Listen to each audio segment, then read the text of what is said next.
Vous écoutez l'Effet Chris Pro, le podcast. Si vous avez des idées plein la tête, mais que le temps ou l'énergie vous manque pour les transformer en contenu concret, si vous sentez que vos projets avancent, mais de façon trop dispersée, et si vous cherchez des repères simples pour organiser votre création sans vous rajouter de charge mentale, alors installez-vous, vous êtes au bon endroit. Moi, c'est Christelle. Entre couture et digital, j'ai construit mon atelier. Un espace où la curiosité devient méthode, où l'intuition se transforme en processus. Ici, je vous ouvre les coulisses de ma création. Mes outils, mes workflows, mes ajustements. Entre Notion, IA, montage vidéo et tissus colorés, chaque épisode est pensé comme un rendez-vous cousu main. Un moment pour vous offrir des clés concrètes, directement utilisables dans vos propres projets. Un moment pour vous montrer comment transformer vos idées en systèmes qui vous ressemblent. Je n'ai pas ajouté de la vidéo, j'ai changé le tissu. Pendant longtemps, ma voix me suffisait, vraiment, et me suffisait pleinement. Le podcast audio, c'était mon espace refuge, un endroit où je pouvais penser à haute voix, sans décor, sans mise en scène, sans cette pression visuelle qui parfois pèse plus qu'elle n'aide. Je pouvais enregistrer tôt le matin, encore en pyjama, ou tard le soir, quand la maison se calmait enfin, ou entre deux moments de vie, dans ces petits interstices où l'énergie revient. Et surtout, je pouvais être là, pleinement présente, sans avoir à me montrer. Puis, à un moment, une question est revenue. Pas une injonction extérieure, non. Pas un il faut absolument faire de la vidéo, sinon tu vas disparaître. Une vraie question d'atelier, une question honnête, presque murmurée. Est-ce que l'audio suffit encore quand on crée dans un monde profondément, intensément visuel, quand l'attention se capte aussi par l'image, quand certaines idées méritent peut-être d'être vues autant qu'entendues? Pas pour faire plus, pas pour être partout, mais pour être présente autrement, sans m'épuiser dans les processus. Aujourd'hui, j'ai envie de vous raconter comment et surtout pourquoi je suis passée du podcast audio à la vidéo avatar. Et je pose tout de suite un cadre très clair, comme on pose un patron sur un tissu avant la première coupe. L'avatar n'est pas un masque. Chez moi, la voix reste le point de vérité. L'avatar est un relais, pas un remplacement. C'est une extension, pas une transformation. Si j'ai commencé par le podcast audio, ce n'est pas par défaut. Ce n'est pas parce que je ne savais pas faire autre chose. Ce n'est pas parce que je manquais de compétences techniques. C'est un choix profondément lié à l'énergie, à ma propre gestion de cette ressource précieuse. Parler demande souvent moins d'énergie que se préparer à être filmé. Il y a moins de décisions à prendre, moins de friction entre l'idée et sa réalisation, moins de couches entre moi et vous. Quand on est déjà fatigué mentalement, émotionnellement, créativement, la voix est souvent le chemin le plus direct entre une idée et sa transmission. Vous savez, c'est comme quand on coud un vêtement simple avec un jersey souple plutôt qu'un tissu rigide, qui demande des pinces ajustées et des finitions complexes. Les deux sont beaux, les deux ont leur place, mais l'un demande 2 heures, l'autre en demande 8. L'audio, c'est mon jersey. L'audio me permet de réfléchir en parlant, laisser une idée se déployer naturellement, ne pas la couper trop tôt pour la rendre performante ou impactante. Je peux hésiter, chercher le mot juste, revenir en arrière, prendre le temps. Et ça rejoint très clairement mon pivot actuel. Moins voilà où j'en suis dans ma vie, plus voilà comment je fais concrètement. En couture, on ne commence jamais par les finitions. On ne commence pas par le biais qui va border l'encolure. On ne commence pas par la boutonnière parfaite. On commence par le patron, par l'assemblage des pièces principales, par ce qui tient la structure, ce qui fait que le vêtement existe. Le reste viendra après, si besoin. Le podcast, pour moi, c'est exactement ça. Le patron de base, la pièce maîtresse, la fondation sur laquelle tout le reste peut s'appuyer, mais qui se suffit à elle-même. À un moment, je me suis posé une règle très simple, une règle qui guide aujourd'hui absolument toutes mes décisions de création. Si ça n'allège pas une étape, ça sort du système. Point. La vidéo avatar n'est entrée dans mon atelier qu'à cette condition-là. Elle a dû prouver sa légitimité. Je ne cherchais pas un nouveau format pour le plaisir du nouveau. Je ne cherchais pas à cocher une case vidéo sur la liste invisible de ce qu'il faudrait faire.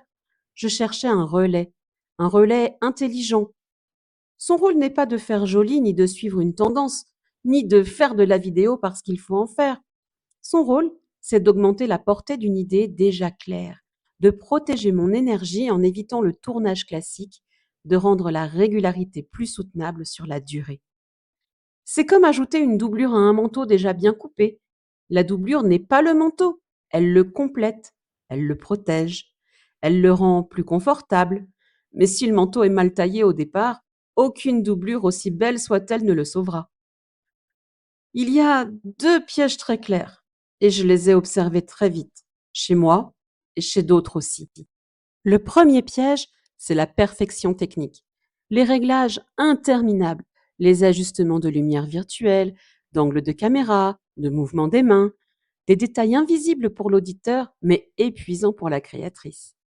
Je me suis retrouvée un soir à passer 20 minutes sur un réglage d'ombre sur le visage de l'avatar. 20 minutes pour quelque chose que personne ne verrait vraiment. C'est là que j'ai compris. Si l'outil me piège dans la perfection, il a déjà perdu son utilité. Le deuxième piège, c'est le flou conceptuel. Un avatar n'éclaire pas une idée confuse, il l'amplifie, il la projette. Mais si l'idée n'est pas claire au départ, l'avatar ne fera que diffuser le flou plus largement. Si l'idée n'est pas claire à l'oral, si je n'arrive pas à la dire simplement avec des mots, elle ne passera pas en vidéo. Jamais. Chez moi, la clarté commence toujours par la voix. Toujours. Ce qui a tout changé, vraiment tout, c'est le moment où j'ai cessé de penser création de vidéo pour penser circulation d'une idée. Ce déplacement est subtil, mais il change absolument tout. Je ne pars jamais d'une page blanche en vidéo. Jamais. Je pars toujours du podcast. Le podcast reste le patron. La vidéo avatar devient un tissu possible. Même coupe, même intention, autre matière. Et là, je reviens à la couture parce que c'est exactement ça. Imaginez, vous avez créé le patron parfait d'une robe, vous l'avez testée, ajustée, portée, elle vous va, elle fonctionne. Maintenant, vous pouvez la refaire dans différents tissus. En lin pour l'été, en laine pour l'hiver, en velours pour un événement plus habillé. Vous ne retracez pas tout le patron à chaque fois. Vous ne recalculez pas toutes les mesures. Le patron est là, stable, fiable. Vous changez juste le tissu selon le contexte, selon la saison ou selon l'usage. C'est exactement comme ça que je vois mes contenus maintenant. Le podcast, c'est le patron testé et validé. La vidéo avatar, c'est une version dans un autre tissu. Un article LinkedIn, c'est encore un autre tissu. Un carrousel Instagram, pareil. Même structure, même ADN, autre forme. Et ça transforme complètement la charge mentale. Je sais d'où je pars, je sais où je vais, je sais que rien n'est en trop ou superflu. Chaque pièce a sa raison d'être. En couture, on ne recoupe pas un vêtement depuis zéro à chaque fois, on garde le bon patron. On change le tissu selon les besoins, pas le patron. Depuis que j'ai intégré la vidéo avatar de cette façon-là, vraiment intégrée dans mon processus et pas juste ajoutée en surface, j'ai observé plusieurs transformations. Moins de dispersion mentale, moins de cette sensation épuisante de je devrais faire plus, être plus, produire plus, mais plus de cohérence entre tous mes formats. Et surtout, une présence plus lisible. Pour les autres, oui, mais pour moi aussi. Une présence que je comprends, que je maîtrise, que je peux ajuster. Je sais pourquoi je crée chaque pièce. Je sais à quoi elle sert précisément. Je sais quand elle circule et où. Je sais qui elle va toucher. Je ne produis pas plus, je fais circuler mieux. Et quand l'énergie est limitée, et elle l'est souvent, ce genre de nuance change absolument tout. C'est la différence entre s'épuiser à coudre 10 vêtements différents et décliner intelligemment 3 patrons fiables qui fonctionnent vraiment. Moins de pièces dans la garde-robe, mais chacune à sa place, son usage, sa cohérence avec les autres. Je trouve important, vraiment important de le dire clairement, parce que je vois circuler beaucoup de discours flous sur ce sujet. La vidéo avatar n'est pas un raccourci magique vers la visibilité. Ce n'est pas non plus une obligation pour exister en ligne. Et ce n'est pas une preuve de modernité ou de professionnalisme. Ce n'est pas mieux que l'audio, ce n'est pas au-dessus, ce n'est pas plus sérieux. C'est une option. un outil parmi d'autres dans la boîte, un choix possible, pas une nécessité universelle. Et surtout, si à un moment ça commence à peser plus qu'à servir, si ça demande plus d'énergie qu'on ne peut en donner sans se vider, je retire, sans culpabilité, sans état d'âme, parce que je reviens toujours à cette boussole, ma boussole personnelle. Si ça accélère mon processus, je garde. Si ça allège ma charge, je garde. Sinon, je retire. C'est aussi simple que ça. Si je devais résumer cet épisode en quelques phrases simples, le podcast, c'est le patron, la base, la structure, ce qui tient tout. La vidéo avatar, c'est un tissu possible, une déclinaison, une extension, pas une obligation. Et je ne garde que ce qui respecte mon énergie, vraiment, profondément. Comme en couture, ce n'est pas le vêtement qui change fondamentalement, c'est la façon de le porter, le contexte dans lequel on le met, l'usage qu'on en fait. Alors, je vous laisse avec cette question toute simple, mais puissante. Est-ce que votre contenu a besoin d'être plus présent ou simplement mieux relayé? Parce que ce n'est pas la même chose, pas du tout. Et la réponse à cette question change absolument toute votre stratégie. On se retrouve très bientôt et d'ici là, prenez soin de votre énergie créative. Prenez-en vraiment soin. Elle est précieuse. Merci d'avoir partagé ce moment avec moi. J'espère que vous repartez avec une piste à tester, un processus à ajuster ou simplement un peu plus de clarté pour la suite. C'était l'Effet Chris Pro, le podcast. Si cet épisode vous a apporté quelque chose, abonnez-vous et parlez-en autour de vous. Vos retours et vos partages sont le fil rouge qui fait grandir ce podcast. On se retrouve très bientôt pour un nouvel épisode.